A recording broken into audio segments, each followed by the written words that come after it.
So what's up guys, and welcome back sa ating channel. So meron lang tayong i-share guys dito sa Power Anti-Bossing. Yan. So bali yung brand nito is Joson, model is Sun A8. So dinala to din bossing dito para ipaayos. Dahil itong power arm na to is galing na po ito sa shop. Yan, tatlong shop na yung pina-repair niya dito pero hindi pa rin gumagana. Ayan. So, dahil yung problema guys, una, pinagtutog niya tapos biglang nag-spark sa loob. Yan. So, pinatingin niya sa tech is hindi naayos. Yan. Ito yung kanyang board mga guys. Yan. Bali nasibak yung kanyang board. Yan. Nabutas pa. Siguro sa lakas ng impact. Yan o.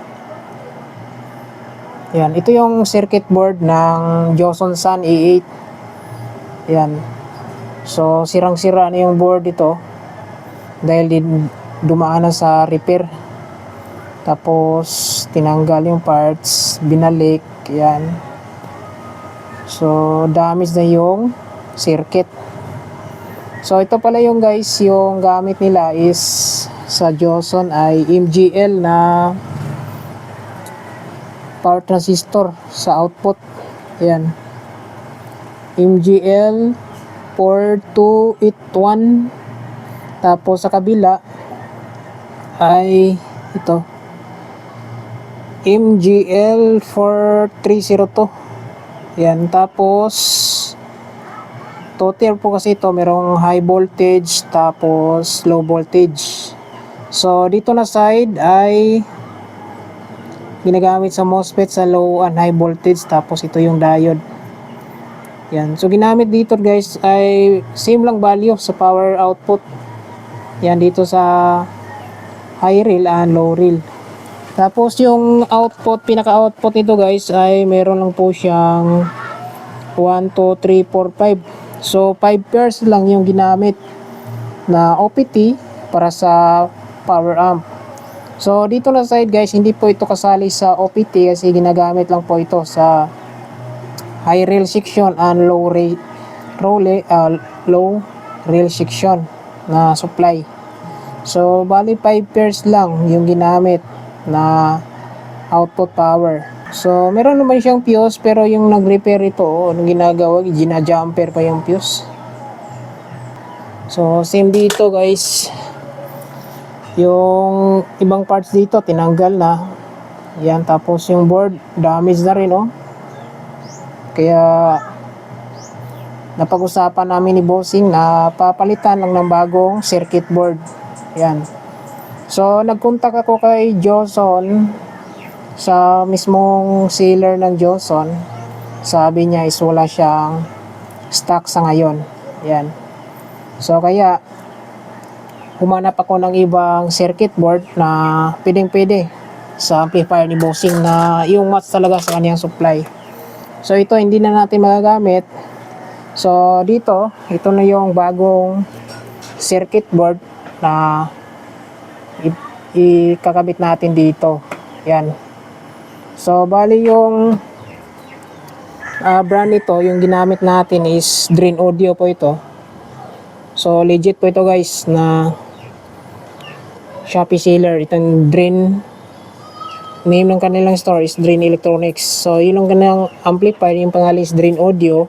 Tapos yung model is F16 Bifer Clash H na meron ding high voltage plus tsaka low voltage plus. Yan. So 2 rail yung kaniyang voltage, merong low and high voltage. Tapos kagandahan dito guys ay marami yung kanyang OPT na gagamitin. So 1, 2, 3, 4, 5, 6, 7, 8. So bali 8 pairs yung OPT nito compare sa original ng Joson is 5 pairs lang. Yan. Tapos kapag bibili tayo nitong circuit board na to sa Shopee is ito lang. Itong circuit board na to meron ng tanim na mga pyesa dito. Ito kasama na rin to. Yung itong pinaka driver is kasama to. So yung hindi kasama sa pagbili natin dito is ito, MOSFET. Ito, MOSFET, dalawang pairs na MOSFET, isang diode, 1 pairs na diode, kabilaan po kasi yan.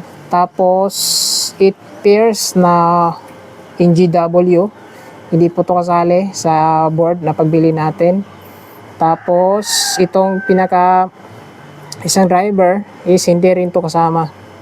Bali yung kasama itong board na to, tapos isang driver dito sa kabila.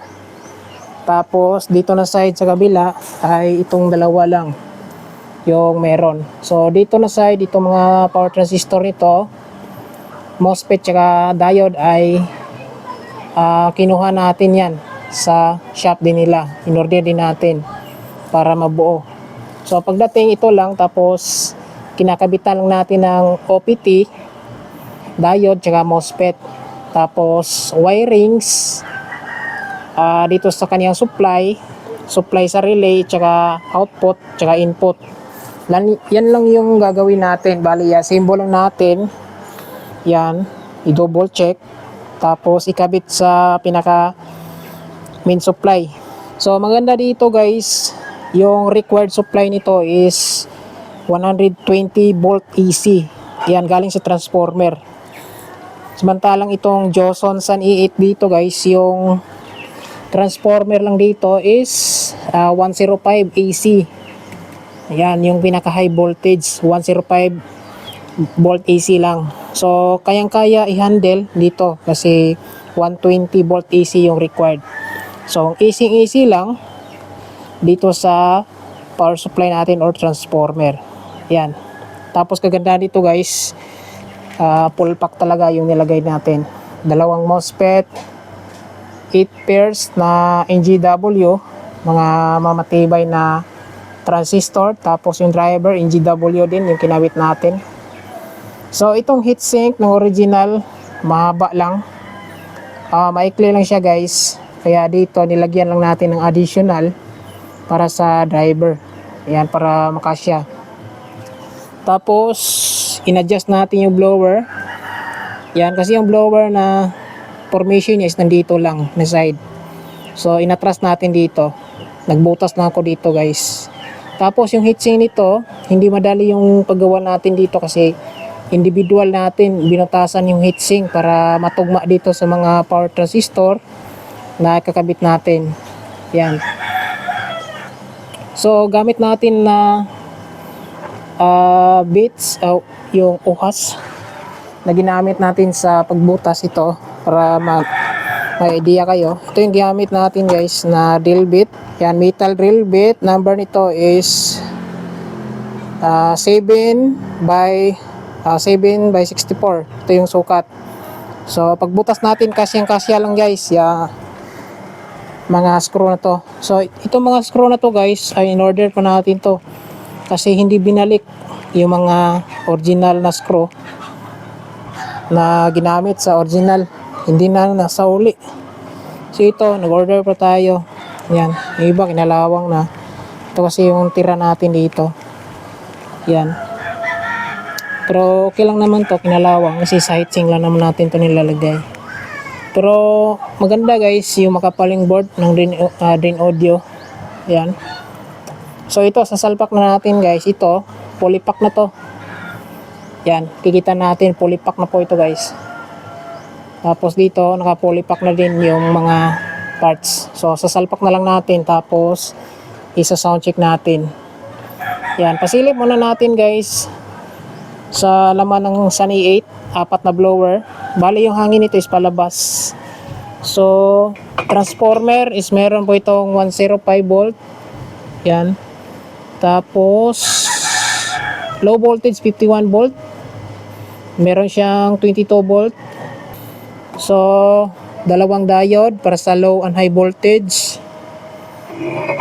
Tapos capacitor na ginamit ay 80 volts with 3,300 UF. So merong 2, 4, 6, 8, 10, 20 pieces. Yan. 20 pieces. So dito na relay guys, hindi natin ginamit kasi meron naman tong free na speaker relay dito sa pinaka drain audio na amplifier. Yan. So hindi na lang natin idadaan dito guys. Yan, kasi yung design dito ay sa Joson. Tapos dito is ito talaga yung previous na speaker relay ng drain audio na F16 by 4 class H. So mangyari dito guys, yung kapag naka-power on na tayo is ito lang yung power. Yung connecta doon. So itong protect signal ang clip is hindi na ito gagana. Yan, kasi ito yung design sa Joson na circuit board. So nandito naman guys yung signal indicator ng ating amplifier. Yan, tapos 100 volt, 105 volts lang yung supply. Tapos ito, recommended niya talaga is 120 volt AC. So magaan lang yung supply niya na ginagamit. So sa likuran guys, ito pati na rin sa nilikuran, ginalaw rin sa tech. Nung nangyari sa tech to, ginalaw pa yung circuit design dito sa likod na hindi naman to kaagad nasisira dito na side kasi input buffer lang naman to. Ayan, tapos yung mga screw dito sa likuran wala na. Maghanap ako ng mga screw nito, pati na rin sa heatsink dito sa likuran para kapit na kapit siya sa kanyang casing.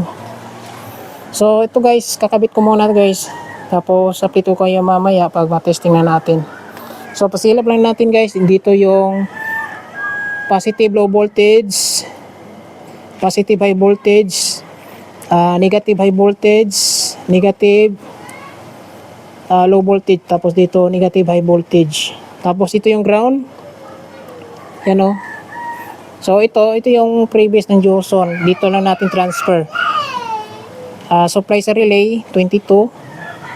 Tapos speaker output, dito yung input patungo sa input buffer. Yan, so update ko kayo mamaya. Ito guys, nasalpak na natin yung channel 1, channel A or channel B. Yan. So yung wirings, naka-fix na po yan. So yung blower guys, kumuha ko dito ng merong out dito na 30 volts. Dito na side pa guys, kumuha ko 30 volts. So siniris ko yung dalawang 24 volts. Tapos sa kabila siniris, tapos parallel. Yan. So goods to. Sakto lang yung ikot nito guys, hindi forsado. Yan. So dadan muna natin sa test bulb. Meron na tayong audio source P3. Tapos meron na yung speaker kada output. Yan. So power. Yan. So nag-click na yung soft start. Yan. So nag-click na rin yung relay, channel A and channel B. Yan. So try natin play na music. So dito meron akong music dito, meron akong naka-save dito. Konektado po yung cellphone natin guys dito sa P3 natin na receiver. Yan, ito. So credits kay DJ Darwin sa magandang remix, you know. Ayan. So goods na to, na-fix na natin to lahat. Tapos yung voltahe niya, goods. Ayan. So volume natin, channel A. Ayan. So nakaload sa channel A natin guys itong WS Turbo na loaded po ito na Joson mid battle. 1500 watts, di 15 po ito. Tapos channel B, yung load dito guys, ito yung ating dual na Neo. Joson din to. Neo na tig 600 watts, tapos isang tweeter. Yan. So malinis yung output oh. Yan.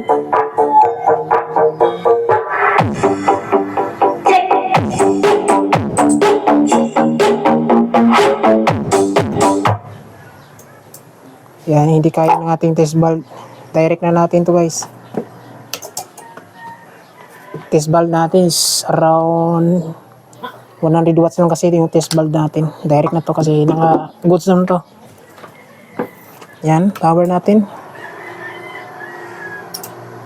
Yun. So, volume. Ang lakas.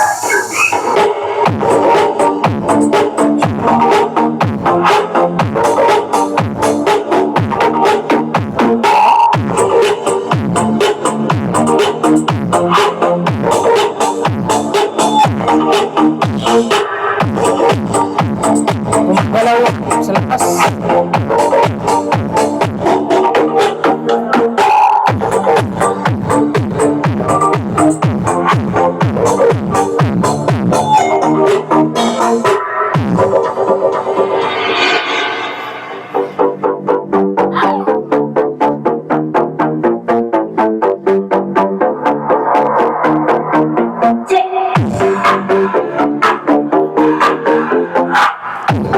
So, hindi pa ito dumaan ang processor, pero lakas na yung tunog. Ano? DJ Darwin Remix. Solid to circuit na gamit natin.